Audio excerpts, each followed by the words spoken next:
Hello दोस्तों, स्वागत है आपके अपने YouTube channel AK study note में। आप सभी दोस्तों का मैं अमित शुक्ला बहुत बहुत स्वागत करता हूं। आज की वीडियो में चर्चा करने वाले दोस्तों भी थर्ड सेमेस्टर के सभी छात्र छात्राओं का जिनका पॉलिटिकल साइंस सब्जेक्ट है। इस सब्जेक्ट में हम कुछ नए प्रश्नों के साथ जो आपके पेपर की दृष्टि से आने वाले प्रश्न हैं उसमें हम थोड़ा रिवीजन करने वाले हैं दोस्तों। तो फटाफट वीडियो को अंत तक देखेंगे। अगर चैनल में आप नए हैं तो चैनल को लाइक कर दीजिए, सब्सक्राइब कर दीजिए, प्लस में बेल आइकन दबा के आने वाली वीडियो का नोटिफिकेशन आप लोग तो बिल्कुल मिलता रहे दोस्तों।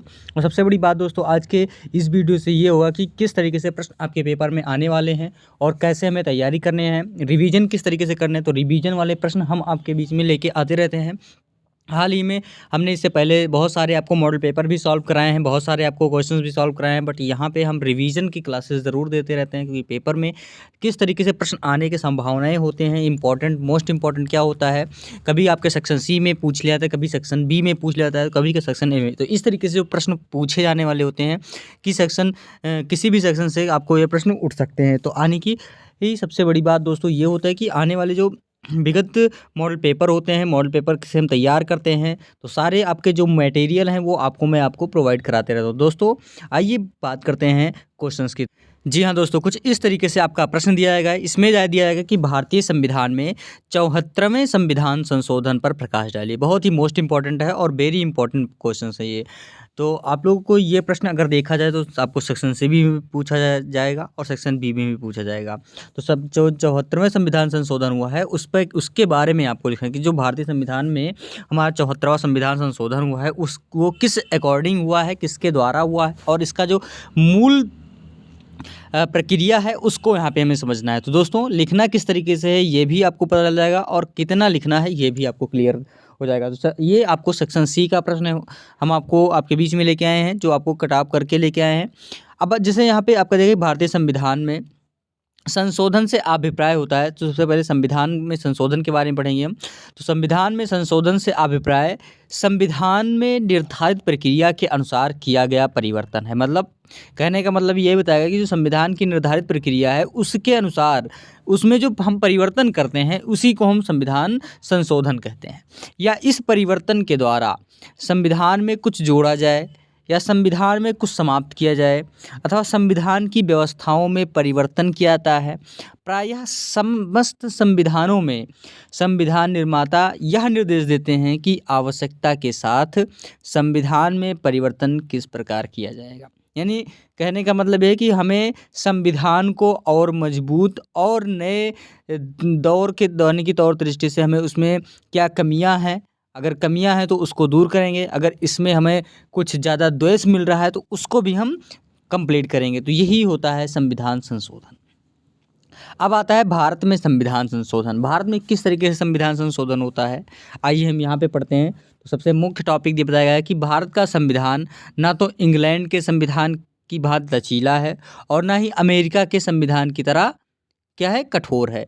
तो अब जो भारतीय संविधान है वो किस तरीके से यहाँ पे बनाया गया है, यहाँ पे इंग्लैंड को बताया लचीला और अमेरिका को बताया है कठोर। भारतीय संविधान के निर्माण के समय यह दृष्टिगत रखा गया था कि संविधान ना तो इतना कठोर बन जाए कि उसे परिवर्तित होती हुई परिस्थितियों के अनुसार परिवर्तित ना किया जा सके और ना ही यह इतना लचीला हो कि सत्तारूढ़ दल के हाथों में खिलौना मात्र बन जाए। अतएव उन्होंने माध्यम मार्ग चुना।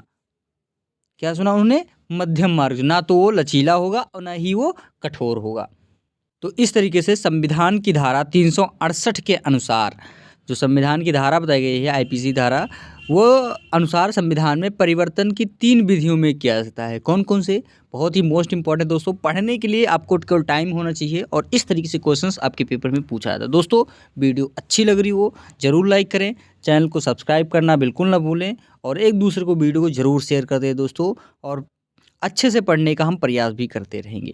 अब जैसे यहाँ पे 3 विधियाँ बताई गई हैं, वो कौन कौन सी हैं? तो फर्स्ट नंबर आपको बताई गई है कि संविधान में अनेक बातों को संसद यानी केवल साधारण बहुमत के आधार पर परिवर्तित कर सकती है।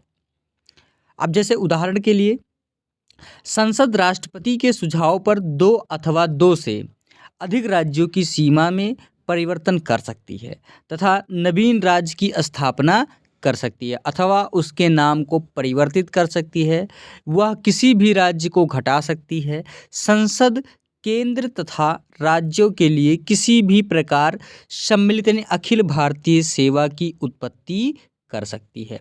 इस प्रकार कहा जा सकता है कि संविधान की धारा 3, 11 और 169 के संबंध में संशोधन तथा विधि निर्माण के मध्य कोई अंतर नहीं है। तो ये आपका फर्स्ट परिवर्तन, नई संविधान में परिवर्तन की जो विधियां हैं, फर्स्ट विधि आपको था। अब सेकंड विधि क्या है दोस्तों? सेकंड विधि है आपका कि संविधान में इस प्रकार की अनेक धाराएं हैं जिसमें परिवर्तन अथवा संशोधन करने के लिए संसद में उपस्थित और मतदान करने वाले सदस्यों के 2/3 बहुमत और संसद की कुल संख्या के स्पष्ट बहुमत की आवश्यकता होनी। कहने का मतलब है कि जो मतदान जो वहाँ के उपस्थित मतदान करने वाले होते हैं, उनकी जो सदस्यों की भाग होती है वो कम से कम 2/3 बहुमत होनी चाहिए। 2/3 का मतलब होता है किसी से 2 से तिहाई भागों में होना चाहिए, तब जाके वो उसकी जो बहुमत की स्पष्टता होती है उसका संविधान संशोधन की प्रक्रिया का हम निर्धारण कर सकते हैं। उसके बाद आता है थर्ड नंबर। थर्ड नंबर में क्या आता है दोस्तों? थर्ड नंबर में बताया गया है कि संविधान में कुछ धाराएं जो राज्यों पर प्रभाव डालती है, जैसे कुछ जो धाराएं हैं संविधान की वो राज्यों पर प्रभाव डालती हैं। कौन कौन सी हैं वो आपको यहाँ पे हम आगे सारी चीज़ें बताते चलेंगे। जिससे इनको संसद में उपस्थित और मतदान करने वाले सदस्यों की जो 2/3 बहुमत और संसद की कुल संख्या के स्पष्ट बहुमत के बाद कम से कम आधे राज्यों के विधानमंडलों का समर्थन प्राप्त करना पड़ता है। और धाराएं इस प्रकार है कि धारा 54 राष्ट्रपति का चुनाव होना चाहिए, धारा 55 राष्ट्रपति चुनाव की प्रक्रिया होती है, धारा 73 संघ की कार्यपालिका यानी शक्ति की धाराएं होती हैं, धारा 241 जो राज्यों के उच्च न्यायालय भाग 5 का अध्याय नंबर 4 संघीय न्यायालय, जो भाग 11 का अध्याय 1 व्यवस्थापिका संबंध से, और जो 7वीं अनुसूची है वो संसद में राज्यों का प्रतिनिधित्व यानी तथा धारा 368 के उपबंध में आदि। ये सारी चीज़ें आपके अंदर आ जाती है। तो ये आपका थर्ड नंबर है।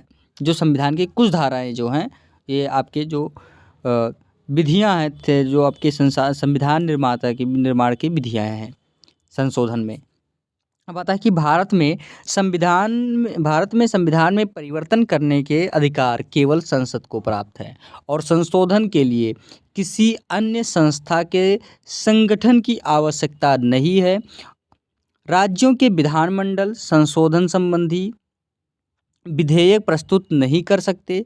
परिवर्तन के प्रस्ताव को संसद के किसी भी सदन में प्रस्तुत किया जा सकता है और संशोधन संबंधी विधेयक को जनता द्वारा पुष्टिकरण की आवश्यकता नहीं होती है और संसद में परिवर्तन संबंधी विधेयक को प्रस्तुत करने के लिए राष्ट्रपति की पूर्व स्वीकृति की आवश्यकता नहीं है तथा अंत में संविधान के प्रत्येक भाग में संशोधन किया जा सकता है।